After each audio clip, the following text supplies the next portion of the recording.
Buenas tardes, gracias a todos por venir a esta charla de Java, Groovy, Hora de Aventuras. Esta charla lo que pretende ser es una introducción al lenguaje Groovy. Vamos a ver ejemplos de por qué Groovy mola y en algunos casos voy a comparar código Java con código Groovy, cómo se hacen cosas en Java y cómo se hacen cosas en Groovy, y en otros simplemente enseñaré cómo hacer las cosas o qué cosas se pueden hacer con Groovy. No pretendo trolear a Java, ¿vale? Yo he estado allí, he utilizado Java mucho tiempo. Lo voy a intentar, ¿vale? Hay a veces que no te queda más remedio, hay veces que puedes hacer cosas con Groovy que son mucho más fáciles de hacer que con Java. Antes de empezar, una pregunta a todos. ¿Cuántos sois desarrolladores Java? Todos. ¿Alguien ha trabajado con Groovy? 7, 8, vale, perfecto. Pues venga, me presento muy rápido. Yo soy Iván López, Ilomar en Twitter. Llevo usando Groovy Grails como 7 años prácticamente. Ahora trabajo en OCI. OCI es la empresa que está sponsorizando el desarrollo del framework Grails. Soy parte del equipo de Grails ahora. Además, soy el coordinador de Madrid UG, el grupo de usuarios de Groovy de aquí, de la Comunidad de Madrid. Nos reunimos una vez cada mes a hablar sobre Groovy, cualquier herramienta del ecosistema. Tengo aquí unas chapas de Groovy, unas pegatinas de Madrid UG y también unas pegatinas de IntelliJ porque es sponsor del grupo, así que al final, si queréis, podéis coger alguna. Todas las charlas las grabamos, así que si tenéis información, si tenéis curiosidad sobre cualquier cosa, os podéis ir a la web y podéis verlas. Y os animo a que si alguna vez queréis venir, pues podéis venir al grupo. Además, también organizo Gritch con Alberto Vilches. Gritch es una de las 2 conferencias de Groovy que hay en Europa, la otra es en Copenhague. En la web tenéis toda la información, la siguiente edición será en el último fin de semana de marzo. Y los principales, si os interesa el ecosistema Groovy, los principales team leaders de los proyectos, de Groovy, de Grails, de Gradle, van todos a venir, están ya todos confirmados.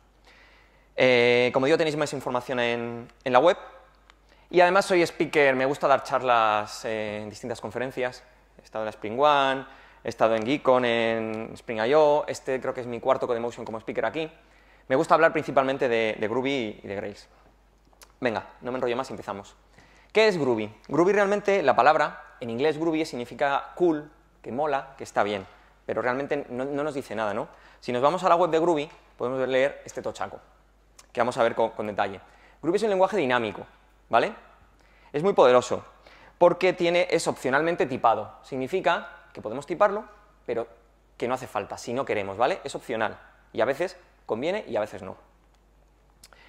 Tiene compilación estática. Esto lo que significa es que permite saltarnos todo o quitar todo el dinamismo que tiene Groovy por el hecho de ser un lenguaje dinámico y que sea estricto como puede ser Java. Que el compilador de verdad falle y no tengas un fallo en runtime porque has puesto un typo en una variable. Al ser dinámico, eso puede pasar porque puede que en runtime eso se pueda resolver y en compile time no. Si tú marcas un fragmento de código como compile static, lo que estás diciendo es, no, yo quiero que esto se compile estáticamente y quiero que me digas todos los errores, quiero que quites toda la parte dinámica que tienes, el rendimiento va a ser muchísimo mejor, pero vas a perder la capacidad que tiene Groovy de hacer cosas de manera dinámica. Entonces, en función de tu caso de uso, puede ser bueno o no.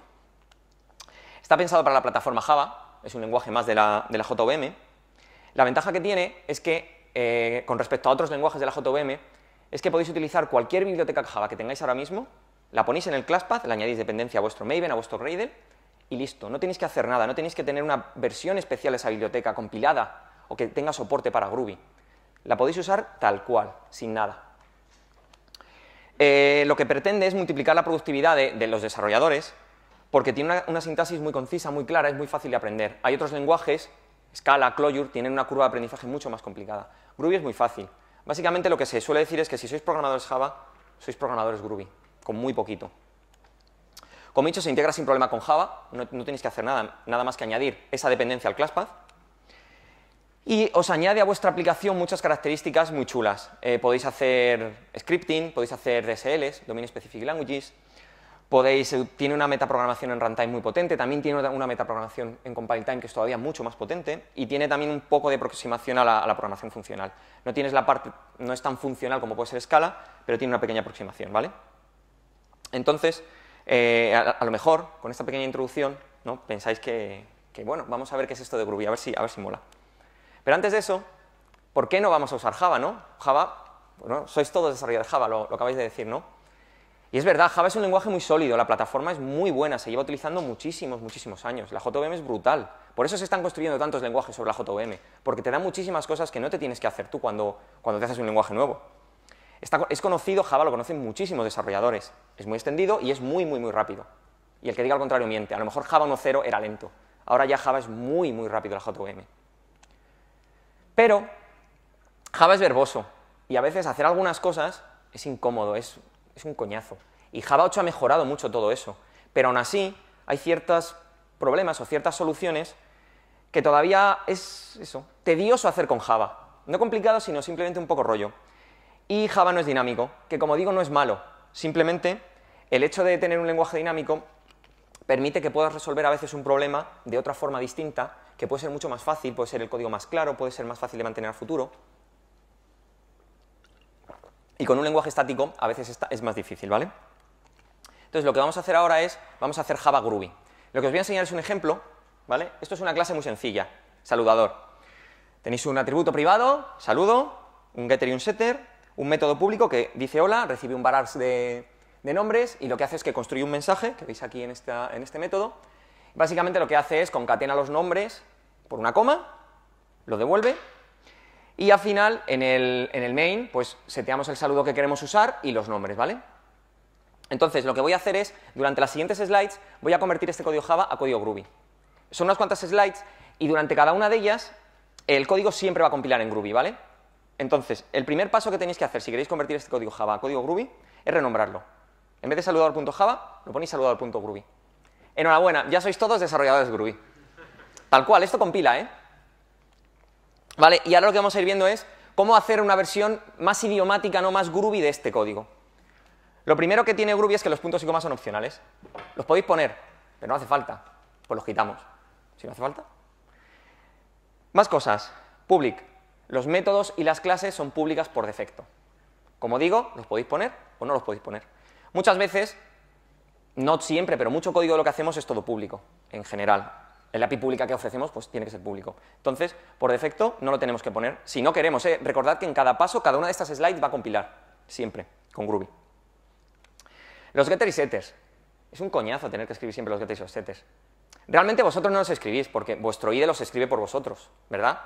Sí. Cuando tienes una clase con 15 atributos, tienes esto de getters y setters.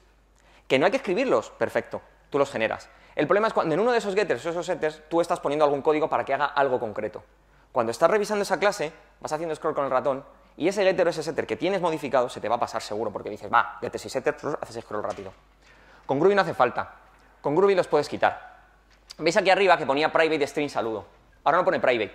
Eso no significa que eso no sea private, ¿vale? El compilador, ponyendo simplemente string saludo, por defecto lo que va a hacer es generar ese atributo como privado y va a crear el getter y el setter por ti, sin tenerlo que poner. Está en bytecode, ¿vale? No es nada dinámico que haga Groovy en runtime. Eso está en bytecode. Si compiláis la clase y la decompiláis, vais a ver ahí que está el getter y el setter. Eso lo que os permite es que de esos 15 atributos que tenéis, esos 30 getters y setters, si solo queréis modificar uno, lo escribís. Solamente uno. Y el compilador, como está viendo que está ahí y que lo habéis escrito vosotros, va a decir, este no lo puedo tocar, yo lo dejo, pero genero el resto.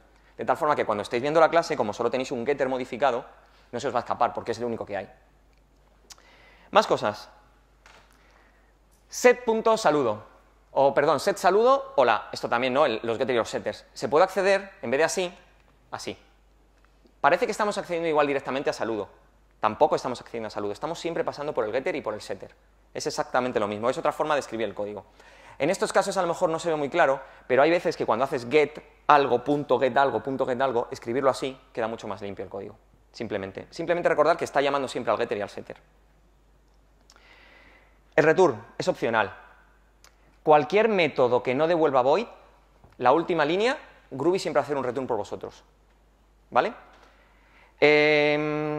A veces eso os puede morder el culo, porque tú tienes algo que te devuelve un string o una cosa, en la última línea pones un print y tienes un error en runtime a lo mejor diciendo que eso no castea string.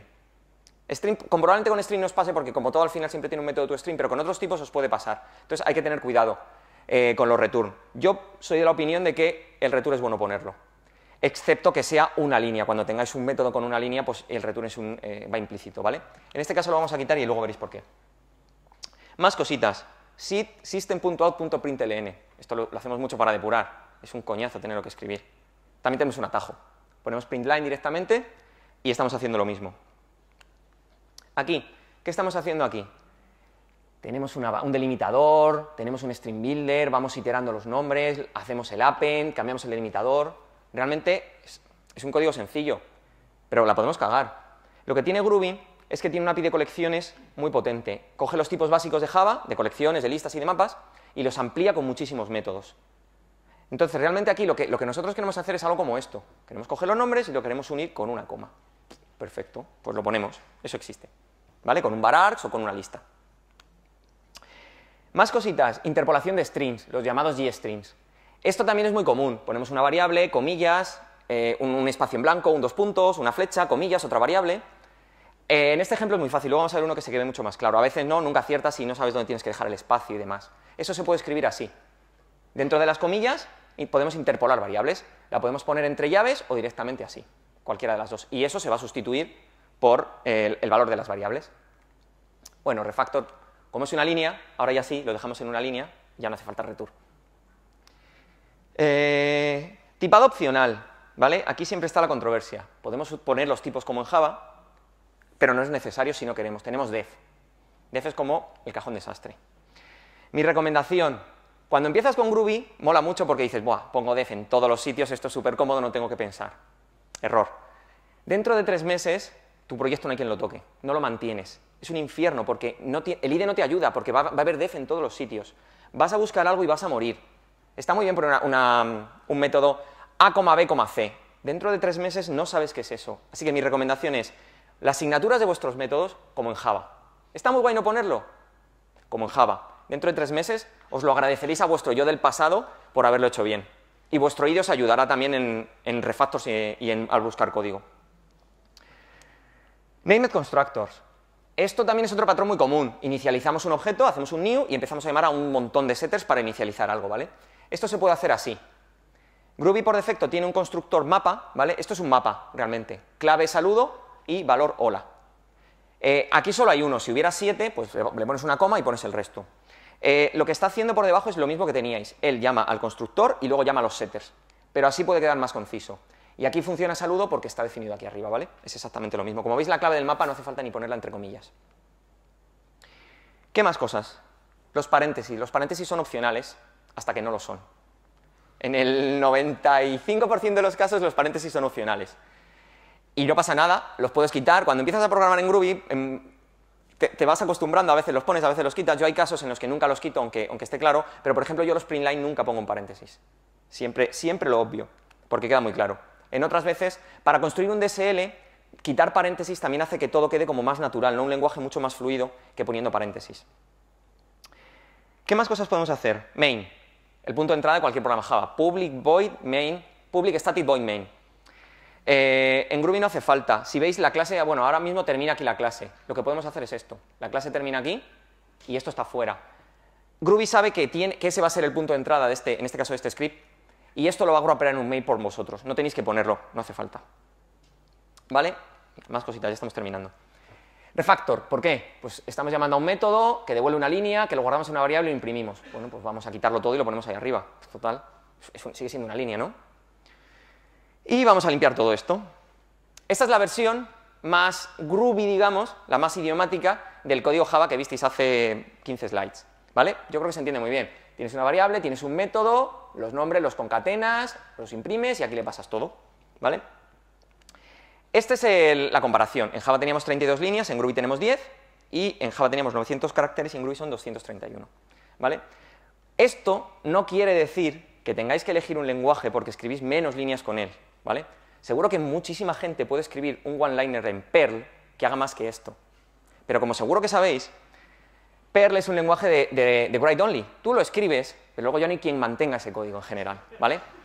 Este no es el caso, yo creo que ese código se entiende bien. Sois programadores Java, habéis seguido los pasos. Si veis esto alguna vez y decís, hombre, pues yo creo que sé lo que hace, ¿no? ¿Vale? Entonces, escribir código Groovy significa que vais a escribir menos código, que bueno, está bien, pero que sobre todo escribir menos código lo que implica es que tenéis menos código que mantener, eso es bueno, tenéis menos código que testear, tenéis menos código en el que es posible que cometáis bugs. Entonces, A lo mejor, después de ver este ejemplito, empezáis a pensar que programar en Groovy, ¿no? Pues puede ser realmente una hora de aventuras, ¿vale? Entonces, bueno, os he enseñado un ejemplo para convertir código Java a Groovy y ahora lo que os voy a enseñar es diferencias y cosas que podemos hacer con Groovy. Estas son unas cuantas diferencias respecto a Java. En el último punto, en esa URL de la documentación oficial de Groovy, están todas explicadas. La primera que ya hemos visto es que es un lenguaje dinámico, que tiene compilación estática opcional. En Groovy todo es un objeto. Aunque tengamos un tipo primitivo int, eso por dentro o por, digamos, el lenguaje lo grapea en un integer, ¿vale? Tenemos sobrecarga de operadores. Cuando estamos poniendo un más, realmente estamos llamando al método .plus o al método .multiply. Puede ser bueno, puede ser malo, ¿no? Seguro que todos recordamos C++ y la sobrecarga y todas estas cosas. Esto lo que tiene, yo realmente lo he utilizado muy poquito la sobrecarga de operadores. Una cosa que puedes hacer, por ejemplo, para esto, imaginaos que tenéis una clase que es para números complejos. Tú sobrecargas el método plus y tú sabes que los complejos tienes que sumar las partes reales y las partes imaginarias. Con ese método sobrecargado lo que puedes hacer en tu código es coger dos variables directamente y hacer A más B. Y va a llamar a tu método que va a sumar la parte real y la parte real y la parte imaginaria y la parte imaginaria de esos números complejos, sin tener que utilizar, pues a lo mejor una clase helper que tienes un método estático que te los suma y demás. Como digo, yo tampoco he visto mucho código en lo que se utilice, pero está bien conocerlo. Groovy tiene sintaxis nativa de listas, mapas y rangos, que vamos a ver más adelante. Métodos y clases son públicas, las excepciones son unchecked. Hay gente defensora de Java, Java Champions y demás, que dicen que uno de los errores de diseño de Java es que las excepciones son checked. Y eso obliga a capturarlas y obliga a tratarlas. Muchas veces no queremos hacerlo y nos está obligando a, hacemos un try catch y lo dejamos vacío, malo, o hacemos un throws, que se lo coma el de arriba, yo no quiero saber nada. Casi que peor, ¿no? No sé cuál es menos mala de las dos. La ventaja de que sean unchecked es que si no las quieres capturar por algún caso, pues no las capturas. Tampoco digo que no tengáis que capturar excepciones, ¿vale? Digo que a veces no hace falta capturar excepciones, pero te da un poco igual. Vale, getters y setters, que ya hemos visto. Una clase Java, el equivalente a esta clase en Groovy sería esta que hemos visto, ¿vale? Es exactamente igual. Los métodos son privados, los atributos son privados y el compilador va a generar los getters y setters si nosotros no los hemos definido, ¿vale? Named constructors. Yo creo que aquí ahora se ve mejor el ejemplo de antes, ¿no? Ahora estamos pasando nombre Iván, edad 36, tal cual. Aquí estamos llamando al getter, estamos llamando a p.getNombre. Podemos seguir poniéndolo, ¿vale? Y en el de abajo, pues igual, estamos llamando a p.setEdad pasándole 37, es lo mismo. Constructor. Groovy tiene muchas transformaciones AST que ofrece out of the box. Eso significa, una transformación AST básicamente lo que permite es, nos permite engancharnos en las fases de compilación para modificar al final para entrar en las fases de compilación del compilador, modificar al final el bytecode que se genera. Eso da para muchas charlas y es un topic muy avanzado. Pero Groovy da muchas transformaciones como esta add_builder directamente para que las utilicemos y nos aprovechemos de ellas.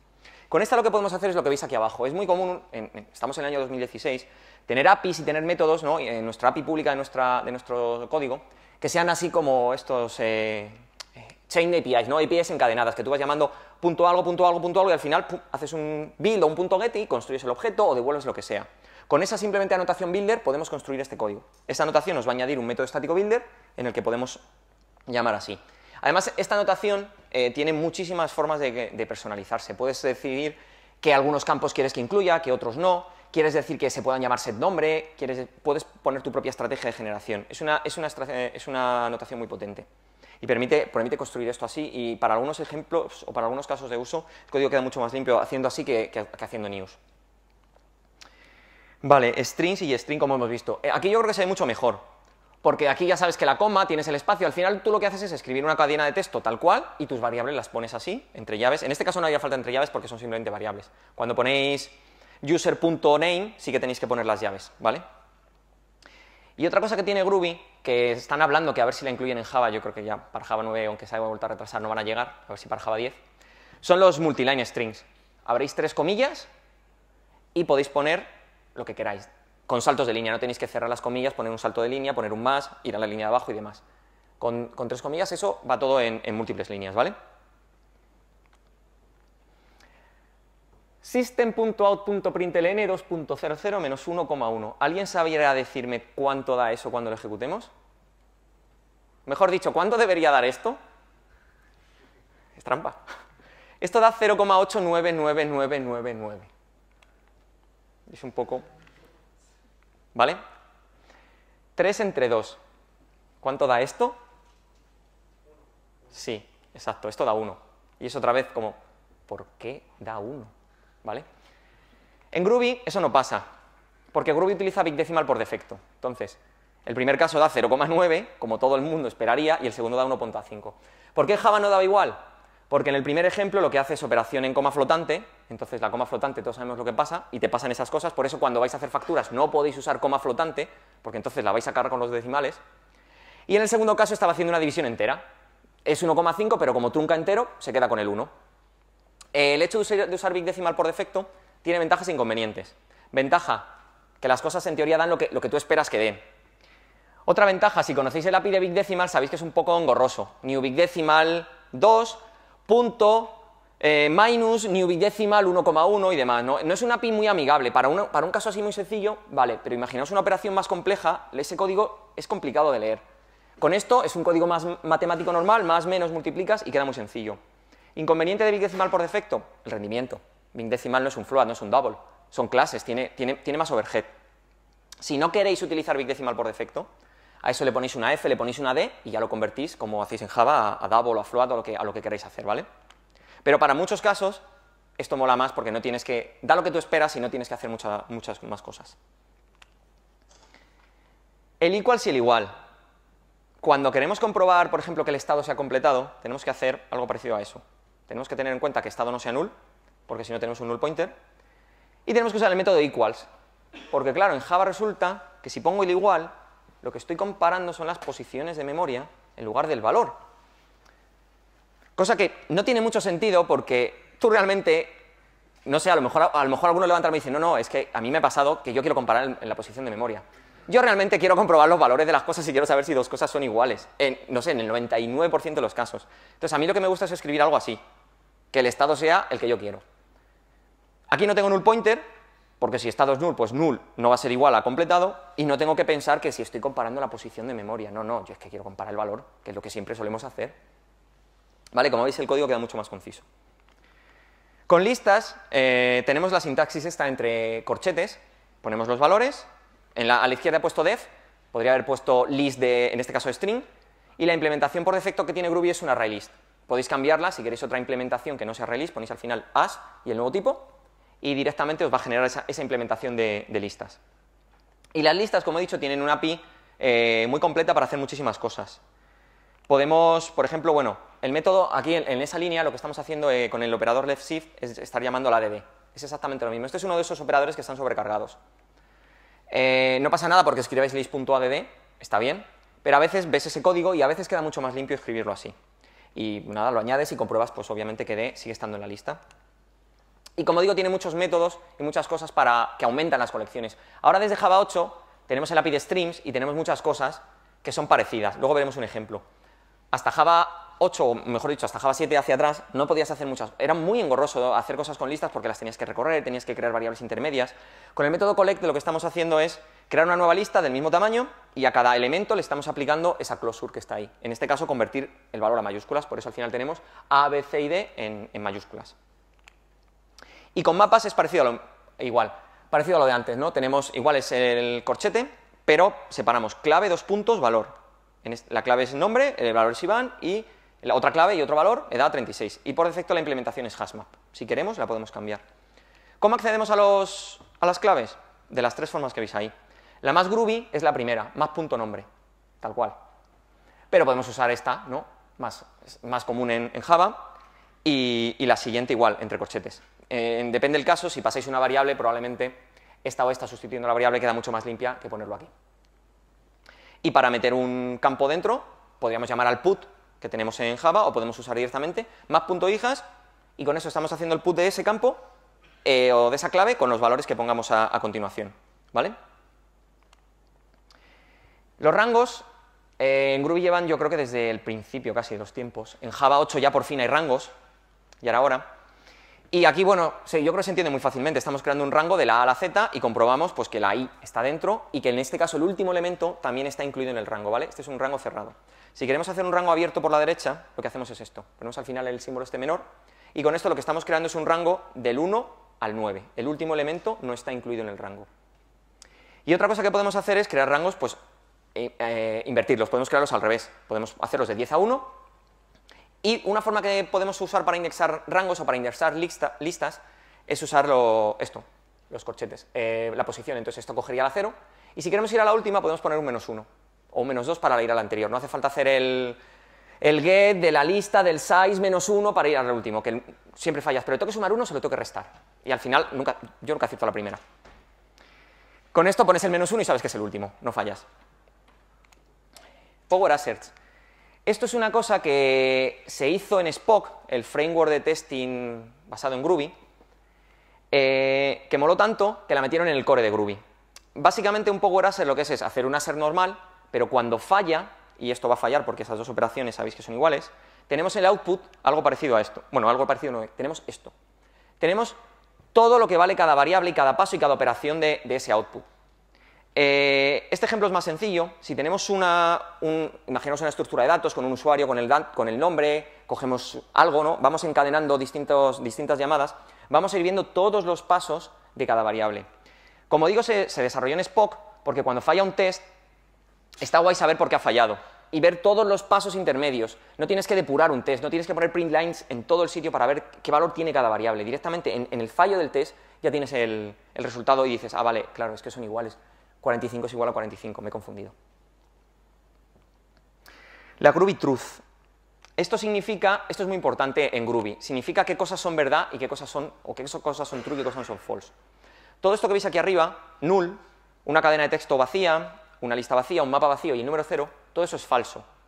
Cualquier cosa que evalúe a eso, si lo ponéis en un if, va a dar falso. Y por contra, un objeto arbitrario, un string de longitud mayor que 0, una lista que tenga algún elemento, un mapa que tenga algún elemento y un número que no sea 0, esto va a dar true. Esta Groovy Truth, como he dicho, es muy importante porque esto permite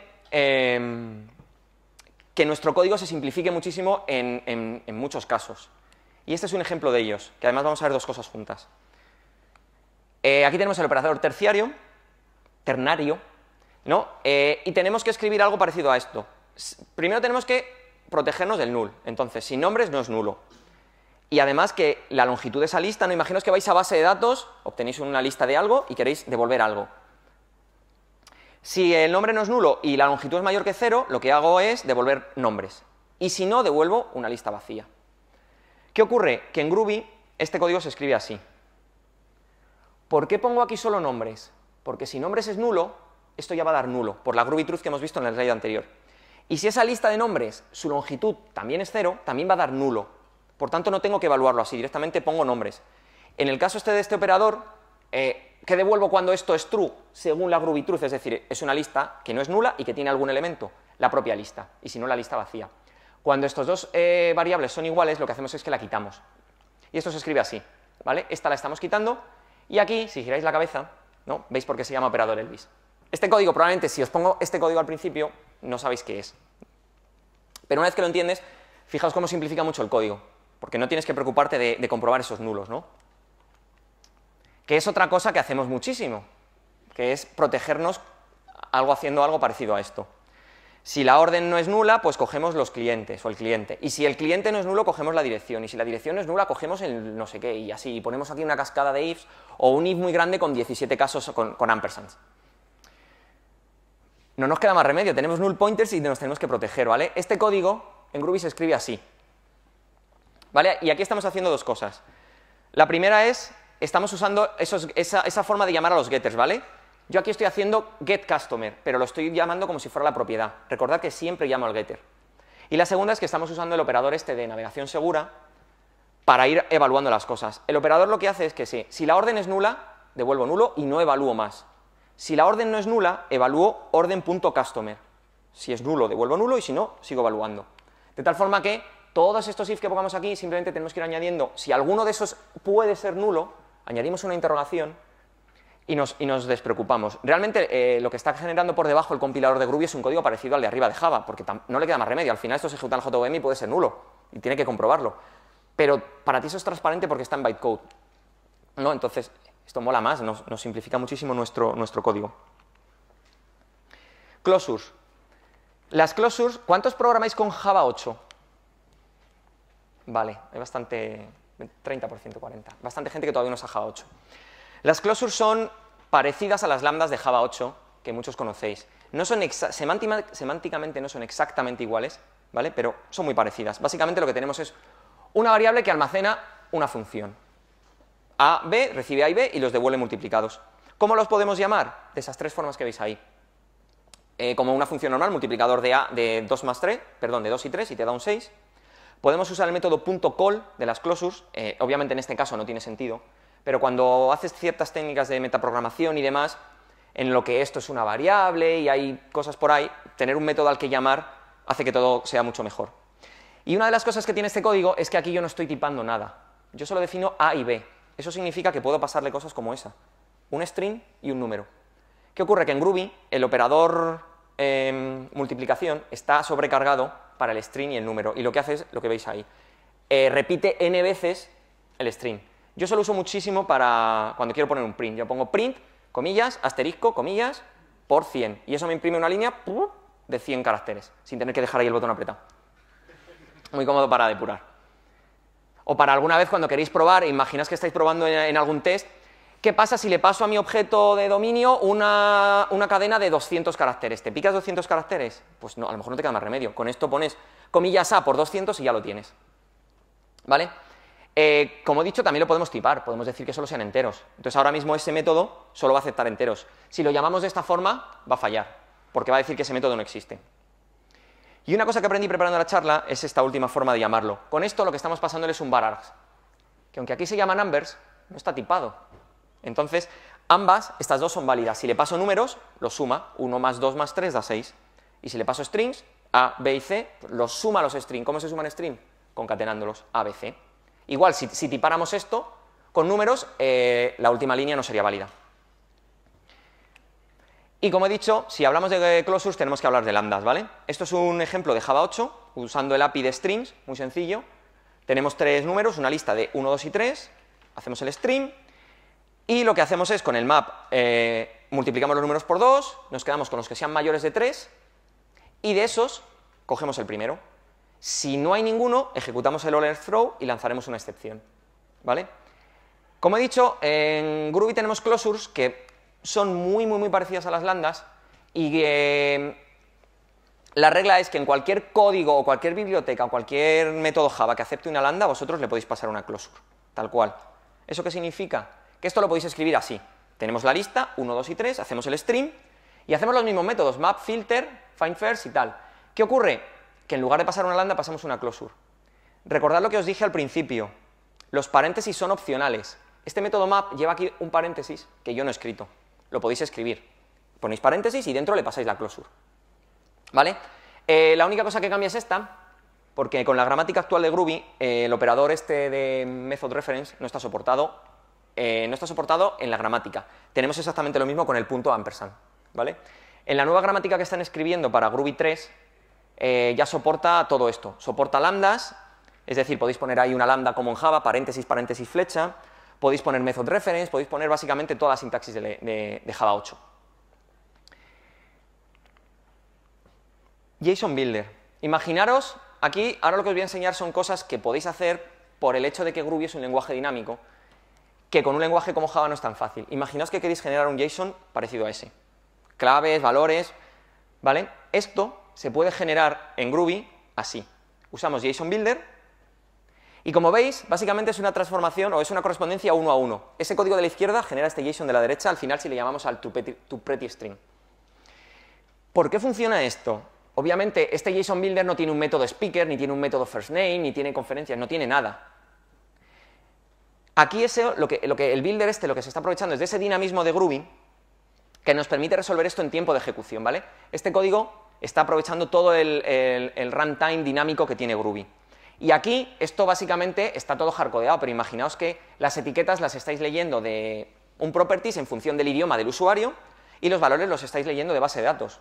Con un cachito de código muy pequeño estáis estáis sacando un dump de una tabla de base de datos en JSON con las etiquetas en el nombre en el idioma de vuestro usuario, por ejemplo. Y la equivalencia es 1 a 1, muy, muy fácil de leer este código. No tenéis que utilizar ninguna biblioteca especial para hacerlo, que además el código queda más sucio. Directamente el JSON Builder está en Groovy. Y lo siento, pero tenemos que hablar del parseo de Java, de XMLs en Java, ¿vale? Esto es lo que me pasaría a mí si hoy, en el año 2016, casi 2017, me dicen, Iván, te tienes que parsear un XML en Java. Es como si me hacen esto o esto. ¿Vale? Yo no sé cuántos habéis parseado XMLs en Java, seguro que muchos. Y hay bibliotecas y se puede hacer, ¿vale? No estoy diciendo que no se pueda hacer, simplemente que es un infierno, es un dolor hacer esto, ¿vale? Para este ejemplo, lo que he elegido es una API JSON. No he elegido una API XML porque, como digo, estamos ya casi en el año 2017 y es muy difícil encontrar una API XML. Todo el mundo utiliza API JSONs. Pero el ejemplo que os voy a enseñar aplicaría, el código es prácticamente el mismo si el API fuera XML en lugar de JSON. Este es el API de Open Weather Map, en el que tú le pasas una ciudad, Madrid, y te devuelve información meteorológica, ¿vale? Entonces, de este JSON que tenemos, lo que queremos extraer es lo que tengo aquí. Queremos quedarnos con la descripción del tiempo, ¿vale? Esto es una lista en un JSON, entonces aquí puede haber en elementos, queremos saber la temperatura que hace en Madrid y queremos confirmar que realmente estamos en Madrid, España.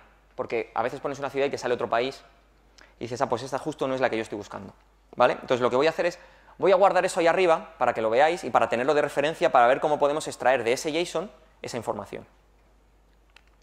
Lo que vamos a hacer es esto, vamos a utilizar el JSON Slarper de Groovy. Si la API fuera XML, usaríamos el XML Slarper, y el API es muy similar. Lo que hacemos es que tenemos nuestra URL en un string, y tenemos un método de estos que añade Groovy tu URL. Esto va a devolver un objeto URL, y al parser le decimos, por favor, parseate esa URL. ¿Qué está haciendo esto por debajo? El JSON Slarper. Se está conectando ese endpoint, abre la conexión, se baja el JSON, se lo trae, parsea ese JSON y nos devuelve en response un objeto JSON parseado. ¿Qué significa que esté parseado? Que podemos hacer esto. ¿Cómo extraemos el weather? Pues en la respuesta, weather es una lista, ¿vale? Entonces, como es una lista, vamos a iterarla. Y de cada elemento de la lista sacamos la descripción y lo unimos por comas. Aquí lo que pasa es que solo hay uno. ¿Cómo sacamos el país? Pues sys.country. Pues response sys.country. ¿Cómo sacamos la temperatura? main.temp. Y el nombre, ¿vale? Obviamente, igual que antes, todos estos métodos, weather, sys, main, no están en el response. Están en el objeto JSON parseado. ¿Por qué funciona? Porque aquí estamos haciendo uso de nuevo de todo el dinamismo que tiene Groovy. Y si lo imprimimos, pues hará lo que esperáis que haga, ¿vale? Fijaos cuántas líneas de código hay. 8 líneas de código y 4 son de extraer cosas de una variable. Hemos parseado un JSON, eso, en 3 líneas de código, muy, muy fácil. Y con XML, XML Slarper y a tirar. Más cositas. La lectura de un fichero de texto. Esta es la forma en la que estoy haciendo trampa en esta slide, ¿vale? Esta es la forma en la que se lee un fichero en Java 7. En Java 6 es todavía peor. Y en Java 8 es más fácil, ¿vale? Entonces me he quedado entre medias. Esto, mi compañero Miguel lo llama cariñosamente truño del infierno. Porque es una mierda.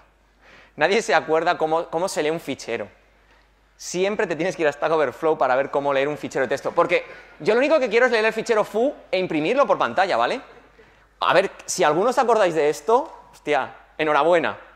Yo no me puedo acordar. Y como digo, en Java 6 es todavía mucho peor. Este código en Groovy se escribe así. New file, ¿qué archivo? Pues footxt.txt. Y esto hace lo mismo que está haciendo ese código de arriba. De esto yo sí me acuerdo. De lo de arriba me cuesta un poquillo más, ¿vale? Entonces, ves esto y dices, Dios, me tiembla el párpado porque ha habido tantas veces que he usado lo otro, que no lo he usado, lo he copiado y lo he pegado porque no me lo sé. Y es todavía esto mucho peor. Fijaos el tamaño de la... No quiero que leáis el código, ¿vale? Fijar el tamaño de la fuente para que me entrase en la slide. Es leer una URL. Estoy haciendo lo mismo que antes. Yo solo quiero leer una URL e imprimirla. Me quiero ir a google.com y quiero imprimir lo que tenga google.com, el HTML, ¿vale? Ojo, es que no lo leo. Buffer reader, input stream reader, capture on valformed URL exception, union exception. Es imposible que nadie sea capaz de acordarse de esto. Esto, de nuevo, en Groovy se escribe así. Ponemos la URL... El método toURL está añadido a los strings y otra vez el .text. Y el código de arriba y el código de abajo imprimen exactamente lo mismo, que es el contenido el HTML de la web de la URL que hemos puesto ahí arriba. Entonces, a veces es como, vale, pero ¿por qué hacemos estas cosas así, no? Vale, 5 minutos. Todos estos métodos están en el GDK, ¿no? En el Groovy JDK. Son un montón de métodos y de utilidades y de tipos que añade Groovy sobre el JDK estándar. Tenéis toda la lista en esa URL, hay muchísimos, hay más de 400, 500. Y se pueden hacer muchísimas cosas de una manera muy fácil. Ya nos los da el lenguaje, no tenemos que utilizar ni bibliotecas externas, ni picárnoslos a mano, ni ir hasta Overflow. ¿Vale? Y ya para terminar este apartado voy a enseñar unas cosas más adicionales que se pueden hacer con Groovy. Vamos a ver un ejemplo muy sencillo de un DSL. Este sería un código muy fácil para mandar un mail. Creamos una instancia, pues seteamos el to, a quién se lo queremos mandar, el asunto, el cuerpo y demás. Este código se entiende, ¿vale? Se puede construir un poquito mejor. Si usásemos estos, una API chain de estos, pues bueno, podríamos quitar el mailer. Un poquito más limpito, ¿no? Pero todavía termina de ser un poco feo. A mí lo que me gustaría es escribir es esto así. Este código de aquí arriba mi madre lo entiende. Al anterior le cuesta más. Esto es un DSL, esto es un ejemplo muy, muy, muy sencillo de un DSL, ¿vale? Aquí es donde tiene vital importancia el no tener que poner paréntesis, ¿vale? ¿Por qué? Este sería el DSL que escribe el usuario para mandar un mail. Y esta sería la implementación que nosotros hacemos. ¿Cómo funciona esto? Realmente aquí recordad que van paréntesis. El método to que recibe un varargs, porque recibimos varios strings. El subject y el body que reciben, pues un string. Y el método headers, clave, valor. Esto se parece a un mapa. En mi implementación simplemente lo imprimo por pantalla. Y ahora lo que vamos a hacer es poner un método que enganche el DSL con esta implementación que hemos hecho, ¿no? Porque esto así no funciona. Y el método básicamente es esto, que es el mail. ¿Qué pasa? Que este mail, aquí también van dos paréntesis que no he puesto. ¿Y qué recibe? Una closure, ¿vale? ¿Qué hace? Pues lo que pone aquí abajo. Recibimos esa closure donde está todo esto, y lo que hacemos, bueno, lo primero que tenemos que hacer es clonarla porque estamos recibiendo algo externo y es una buena práctica no mutar lo que recibimos. Simplemente lo clonamos. Y aquí estamos tocando el delegate. El delegate de una closure es muy parecido al this de una clase. La diferencia es que en el this no se puede modificar y el delegate sí se puede modificar. El delegate es el contexto donde se va a ejecutar esa closure. Es decir, básicamente lo que estamos diciendo es, cuando te ejecutes, tu contexto de ejecución donde están las cosas es mail composer. ¿Vale? Y le estamos con esto diciendo es que de verdad este contexto es que vaya a tener en cuenta primero lo que está en el delegate, ¿no? No que resuelva la closure en local. ¿Esto qué significa? Que cuando este mail recibe esta closure, va a ir a este mail composer a buscar estos métodos. Y esta notación, addDelegates2, lo que sirve es para vuestro IDE. Con eso, vuestro IDE sabe cómo mapear las cosas, al menos IntelliJ, sabe cómo mapear las cosas y cuando pongáis el arriba mail y le deis al autocompletado, os va a autocompletar estos 4 métodos de aquí arriba. ¿Vale? Y ya para terminar, ya hemos hablado antes de las transformaciones AST. Como he dicho, Groovy tiene más de 50. Hay muchísimas. ToString nos genera una implementación de ToString con todos los valores por defecto, se puede customizar. El addCompile static del que hablé antes para generar código compilado estáticamente. Immutable, ahí eso, más de 50, ¿vale? Quiero hablar solo de una de ellas, Equals and Hashcode. ¿Cuántos de vosotros habéis leído el libro Effective Java de Joshua Block? Muy poquitos, el resto tenéis deberes. Effective Java básicamente es la Biblia de Java. Es un libro que todos los desarrolladores Java deberían leer al menos una vez en la vida. Y está bien de vez en cuando retomarlo porque cuenta cómo se hacen las cosas y cómo se hacen bien las cosas en Java.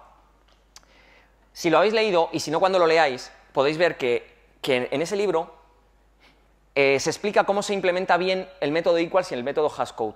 Y aunque seguramente muchos de vosotros lo habéis implementado, no es nada trivial implementarlo bien. Son casi 20 páginas del libro en las que se explica cómo se debe implementar y por qué algunas veces implementaciones que pone explica por qué están mal y tú las ves a primera vista y dices, esto tiene que funcionar, y no funciona, ¿vale?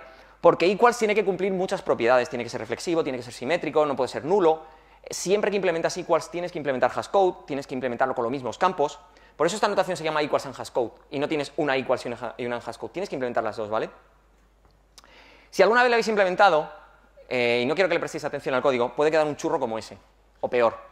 Básicamente aquí solo tenemos un nombre y una edad, ¿vale? Este es un código generado, o sea que tampoco le prestéis mucha atención. Simplemente, este código, la implementación de equals and hashcode de eso en Groovy, se escribe así.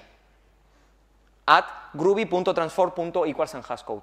Y eso está generando en bytecode, ¿vale? Nada de runtime, la implementación de equals and hashcode de referencia, la que dice el libro Effective Java, que es la que todo el mundo considera que es la buena y que es la que funciona. De tal forma que no os tenéis que preocupar de que lo estáis haciendo bien o mal, porque el compilador o la anotación ya lo está haciendo bien por vosotros. Si añadís un campo nuevo ya lo tenéis y no tenéis que hacer nada más. Simplemente utilizar todas las cosas que ofrece Groovy y centraros realmente en resolver vuestro problema de negocio y no en cosas un poco accesorias, entre comillas, como implementar bien el equals and hashcode. Mucho más fácil, tienes sitio para poner un GIF animado en lugar de poner el código con una fuente a tamaño 6. Vale, pues muchas gracias. Esta es mi información de contacto, subiré luego las slides y aquí tenéis, además de dar feedback en la agenda, en esta URL que está aquí, en este QR, tenéis un Google Form anónimo. Si tenéis 30 segundos, os pediría que por favor lo respondierais. Son 4 preguntas muy rápidas y, como digo, es anónimo. Así que podéis poner lo que os da la gana. Si os ha gustado, me lo decís, y si no, también me lo decís. Si la charla os ha parecido una mierda, decídmelo, porque es anónimo y no voy a saber quién habéis sido. Y ahora, bueno, yo creo que si tenemos a lo mejor, no sé, un minuto o dos para alguna preguntilla, si alguien tiene algo. ¿Sí? De cara a los nivel constructos y luego a la ausencia de getters y setters, ¿cómo se tratan los campos inmutables? ¿Cómo se tratan los campos inmutables? Si quieres hacer un campo inmutable, si quieres hacer una clase inmutable, tienes una anotación @immutable. No te permite. La anotación @immutable se comporta como dice el Effective Java de nuevo que se tiene que comportar. No puedes heredar de ella, todos los campos son finales, todos los campos, no tienes setters, porque es lo que esperas de ella. Si tú defines un campo como final directamente, pero tu clase no es inmutable, se va a respetar igual.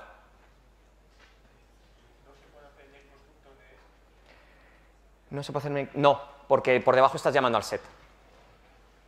¿Sí? Ya sé que en introducción no se debería y tal, pero a veces no te queda otra. A la hora de usar Reflection, ¿qué soporte ofrece? A la hora de usar Reflection, muy buena pregunta. Puedes hacer el Reflection de Java, que como todos sabemos es un infierno, y tienes métodos y puedes hacer Reflection de una forma muchísimo más fácil. No tengo ninguna slide de eso, porque no es tan directo. Pero todos estos métodos que añade Groovy en el JDK estándar, añade bastantes para lidiar con Reflection de una manera mucho más amigable para el desarrollador. Y hay muchas bibliotecas que usan Reflection, o sea que tampoco es... A veces no te queda más remedio. ¿Pero eso se puede evitar? Sí, claro. ¿Alguna pregunta más? Pues nada, muchas gracias a todos.